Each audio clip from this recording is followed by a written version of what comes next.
안녕하세요, 노유경입니다.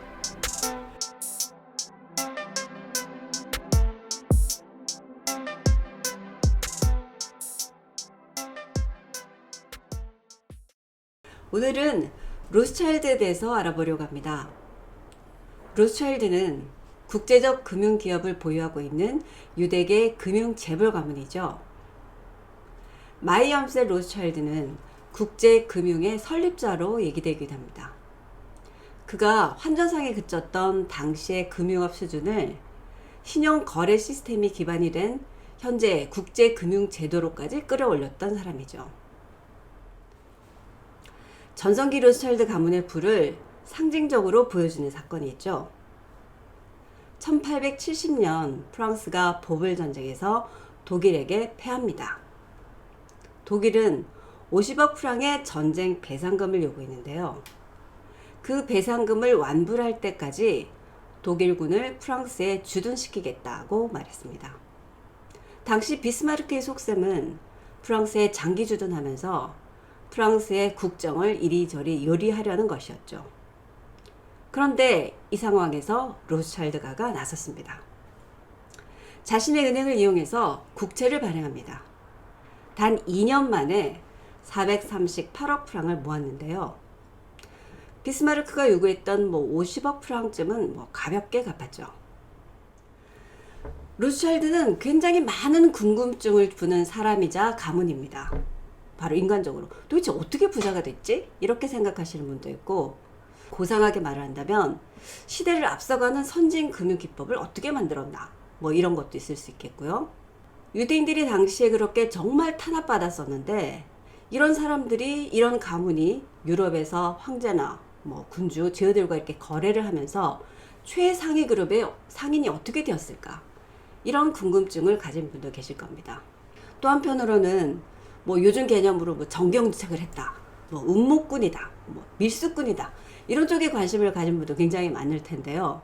근데 제가 이렇게 이런 밀수 비법을 말씀드리겠다 이런 거 아니고, 권력자 마음을 사로잡는 법 이런 것들은 그렇게 제가 잘하는 바는 아니고, 어쨌든 그런 건 빼고 부분 필요한 에피소드는 추가를 하면서 진행을 하겠습니다.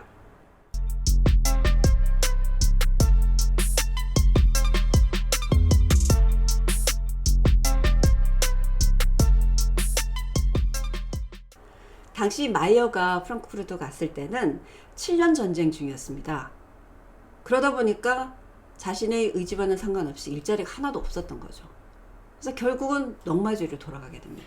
당시 독일은 지금과 같이 통일된 독일이 아니었고 한 300여 개 정도의 작은 공구로 다 쪼개져 있었죠. 그런데 이 쪼개져 있는 나라마다 자신들이 각각 필요한 화폐를 발행을 하고 있었습니다. 근데 문제는 이런 나라들이 쭉 연장된 게 아니고, 어떤 나라는 없어지고 통폐합되고 이렇게 되다 보니까 계속 이게 반복이 되면서 화폐도, 그리고 그 당시 발행했던 여러 훈장도 각양각색이었는데, 이런 것들이 결국은 없어지고 요즘으로 하면 이제 절판 상품이 굉장히 많아진 거죠.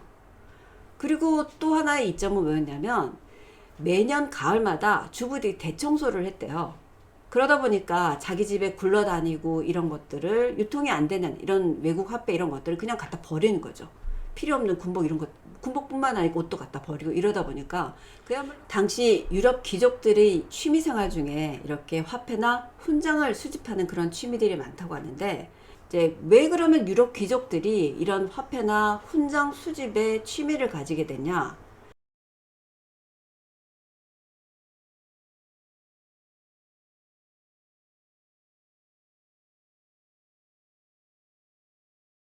여러분들이 왜 유럽 이제 유명한 귀족 가문의 저택을 구경을 한다던가 이렇게 관광지에 가면 아마 그 액자에 걸려 있는, 그러니까 그림으로 되어 있는 그림을 볼 텐데, 거기에 이렇게 정말 군복을 쫙 빼입고 훈장들을 엄청 이렇게 주렁주렁 매달고 있는 그림들을 많이 보셨을 거예요.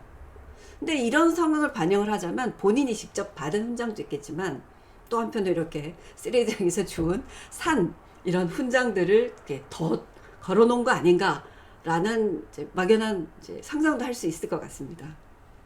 아버지 따라서 그 독일 각 지역의 조그만 도시들을 다 돌아다녀 봤잖아요. 그리고 그쪽 화폐들을 일단은 알죠. 그리고 그 상황들을, 특징들을 잘 알기 때문에 그야말로 어떤 것이 가치가 있는 주화인지 훈장인지 잘 모르고 그냥 무조건 갖고 오는 이 넉마주의 애들보다도 훨씬 그런 데에 대한 안목이 있는 거죠. 근데 정말 허름하고 저 유대인 꼬질꼬질한 이런 차림을 하고 이걸 팔려고 그 귀족 집 앞에 가면 갈 때마다 그냥 뭐 문 앞에서 쫓겨내기 일쑤죠. 왜냐면 일단 행색도 그렇고 그냥 뭐 유대인이라는 걸 다들 아니까 아예 상대를 안 하려고 하는데, 그래서 로스차일드가 생각하는 방식이 바로 요즘 말로 하면 통신 판매 방식입니다. 그 결국 어떻게 보면 통신 판매의 원조다 이렇게 볼 수도 있는 것이죠.